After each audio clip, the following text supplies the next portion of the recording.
The market for dual tower air coolers has really been shaken up in the last few years with a lot of really good options, but nothing could prepare us for what Thermalright claimed it's going to do, which is unlock the chill force and use hot paste.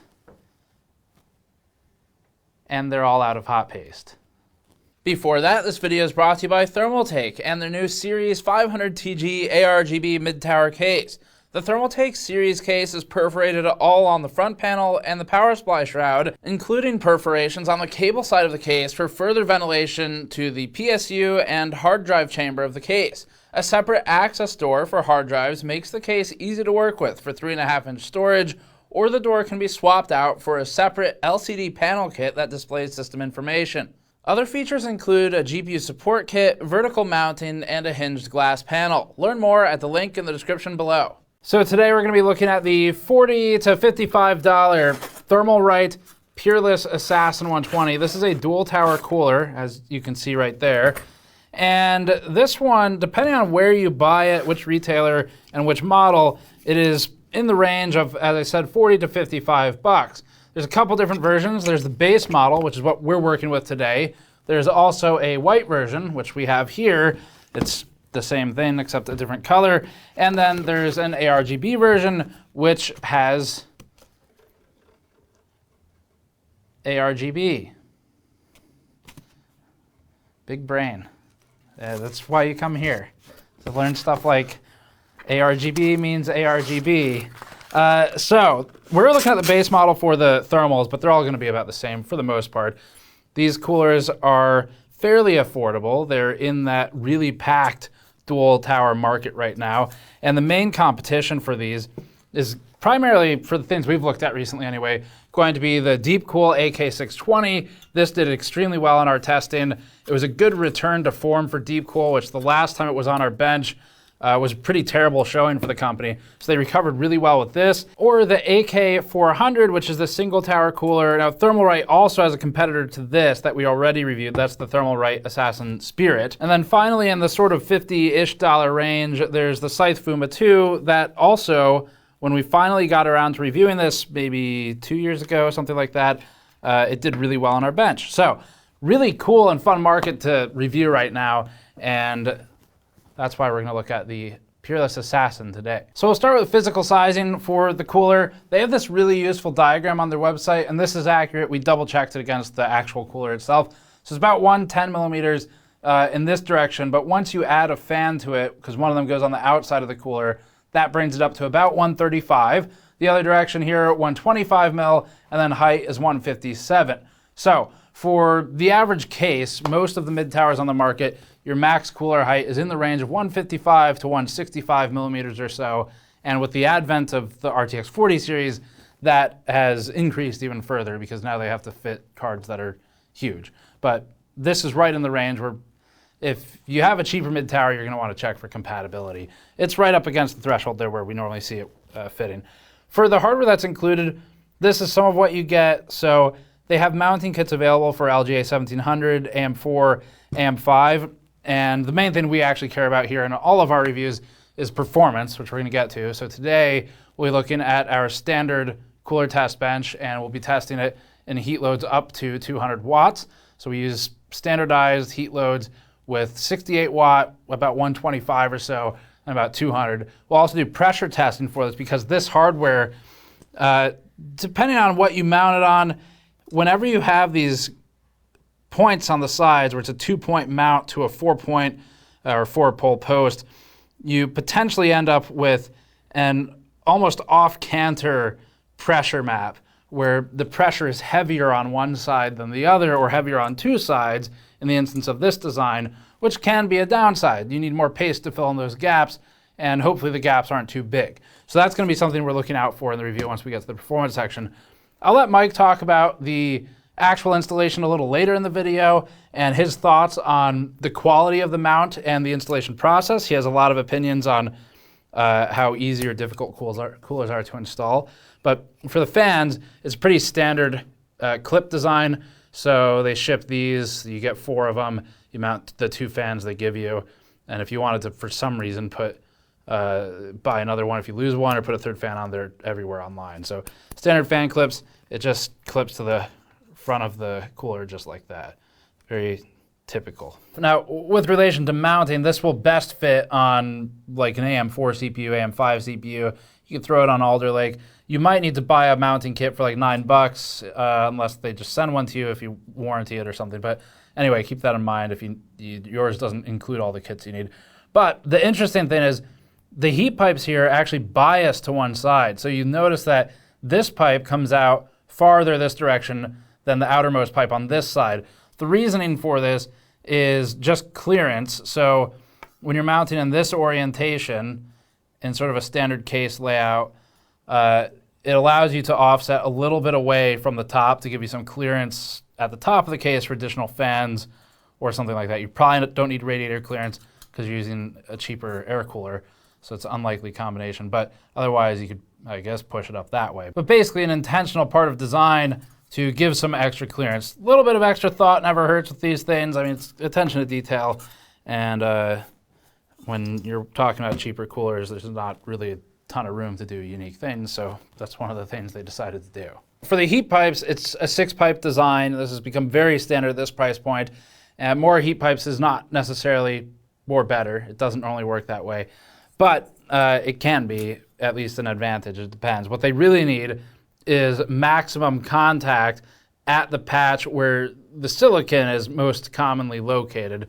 So what they're really going for is if you cram a bunch of heat pipes in, make sure at least 3 or 4 of them out of these 6 have kind of direct coverage over the CPU and the IHS. But for the rest of this, these, the fin stack, it's an uncoated fin stack. And you can see here, I'll move out of the way a little bit, that it's using these friction fit pins to hold a top plate on. So this plate right here is just a metal top plate. It's got 4 friction fit pins on each of the 2 caps. And then those come down to about this depth. And we'll get a shot of it with a light through it or something to hold the pins to get the fins together at the top of the cooler. One of the things I noticed in the script was we said we think these are aluminum caps. The rest of the fins are aluminum. The bottom is just nickel-plated copper. The heat pipes are nickel-plated copper. But the caps, we weren't sure about. This is really easy to test. This is a magnet, and aluminum is not magnetic. Neither is this top plate. So it's aluminum. I mean, there are other non-magnetic metals, obviously, but you kind of narrow it down to what makes sense here, and it's aluminum. The fans are a 2-tone gray. They use PWM for cables, and the cables actually have some good attention to detail as well for a cheaper cooler, where they're fully sleeved in black with black wires inside, at least for this model of it. There's also a black unsleeved Y splitter that's included for the fans. It's another nice touch for the user. We don't normally talk about packaging or the unboxing the Chill Force experience, but we want to call attention to Thermalright's well-fitting foam and good use of space in the box. The included accessory fit wedges between the towers of the coolers neatly, and Thermalright even avoided gross overuse of plastic bags with only 3 in the original packaging. So good job to them there, even if they're just trying to cut costs. It works out well. Overall, the fit and finish of the Peerless Assassin 120 is good externally, and it's better than we would expect from the average $40, $45 cooler. But that expectation is changing more and more, because going from $45 to $50 or $55, even though it's only a $5, $10 gap, which is kind of, I mean, it's like 10% of the price. It's kind of a big jump. But that jump of $5 to $10 gets you into a class of something like the Fuma 2, which, although now this is embattled on all sides as it's aged, it still puts up really good performance for its price point, at least assuming it's still in the $50 range. I haven't checked today. But that extra $5 might change your expectation of fit and finish depending on what this costs when you see it online. For the rest here, the only negative thing we saw was when you look at it from the side, there's a really slight slant, and it's going to be kind of difficult to show. But basically, one of these towers is offset just a little bit farther than the other one. It doesn't really matter. It's the fact that we're pointing out something so minor says that overall, the exterior of this cooler is well put together. So to talk about the installation process, I'm going to toss it over to Mike, who has all of the experience running this through tests and testing all the other coolers on the table here. So we'll let Mike talk about installation. All right, so we are over in the CPU cooler testing area, and we are going to do an install. We are going to be doing this on AM4 today.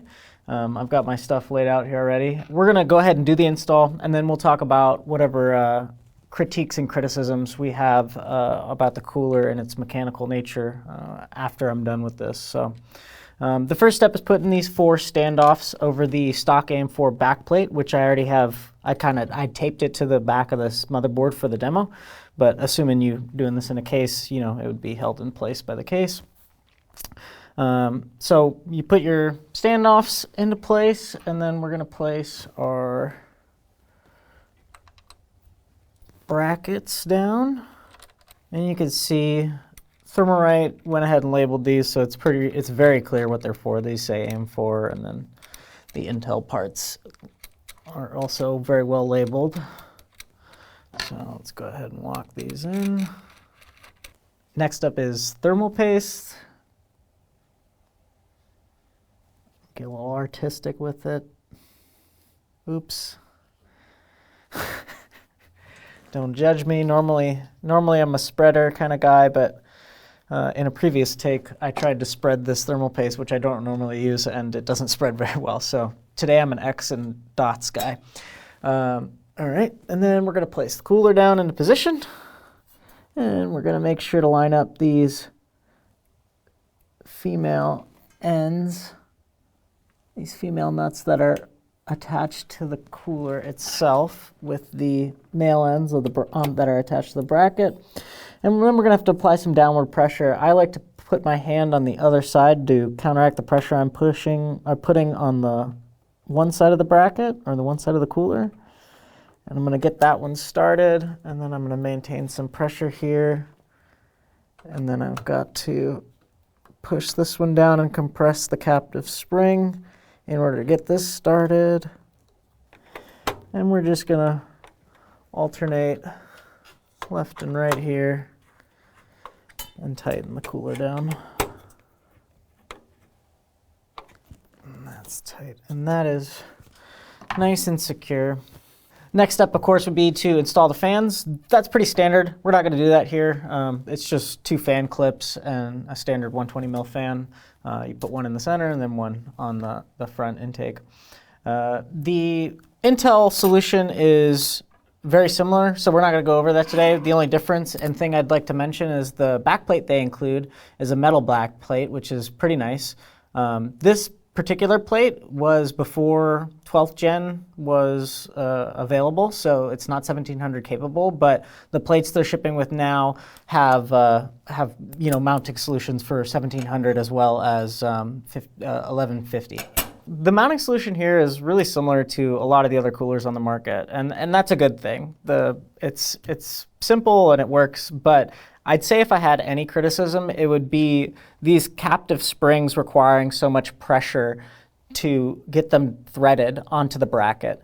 Having to push down with a screwdriver towards my motherboard is just kind of a unnerving thing for me, and I don't like how much pressure it required in order to get them to start to thread.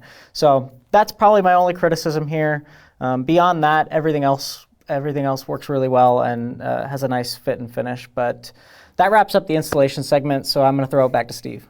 Okay, thanks, Mike. I guess we're turning into Intel now. Thanks, Steve. We'll just commit to it. Thanks, Mike. Now we're going to get into the charts and talk about some of the thermals, noise, and everything else. Pressure tests are first. This test uses chemically reactive film and a NIST traceable scanner to show how even the mounting pressure is between the IHS and the cold plate. This test was made possible by our Patreon backers at patreon.com/gamersnexus and purchases on store.gamersnexus.net.